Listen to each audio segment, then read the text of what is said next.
Il est pour nous qu'il y ait sur un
si. Elle dit qu'elle a traîné pendant longtemps une maladie.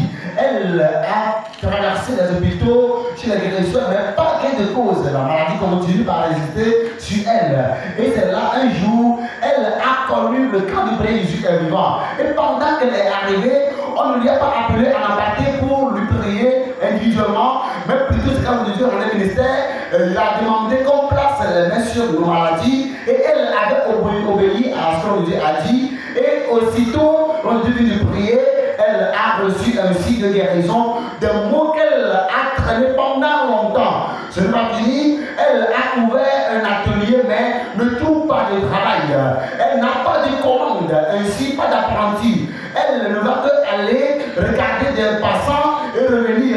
Si elle n'apportait pas à manger, elle va traîner toute la journée sans manger parce que rien ne sort comme intérêt dans le service, dans l'atelier. Et c'est là, elle a un jour prié dans ce camp de prière, demandant Dieu de lui accorder des commandes, que les clients lui connaissent pour lui adresser des demandes.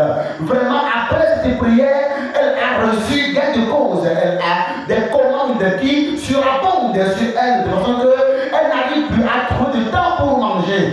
Elle a eu gain de cause de sa prière. Et elle dit, puisqu'elle est seule, elle est fatiguée, elle doit recevoir de l'apprenti. Et elle a demandé que Dieu veuille moi que je reçoive pas un apprenti, mais 2 apprentis au même moment où il soit de Dieu, vraiment Dieu qui accorde un vœu. Et elle a fait un vœu à Dieu. Quand tu arrives à me faire tel et tel, je te rendrai ce vœu. Et vraiment, le mardi passé, elle était à la maison. Du coup, on lui a amené un apprenti. Et lors de la discussion, ça n'a pas duré. L'autre apprenti aussi est arrivé. Le même jour, au même instant, elle a reçu 2 apprentis. Et vraiment, ce qu'elle a demandé dans cette prière a été exaucé 100%. Et elle se demande d'où étaient les apprentis pendant qu'elle les demandait et elle criait. Et vraiment, le jour-là a été une journée de grâce pour elle. Et ce soir, elle est là pour témoigner ses refaits de Dieu dans sa vie. Et elle a apporté son vœu pour dire merci à Dieu qui lui a fait ces merveilleuses choses.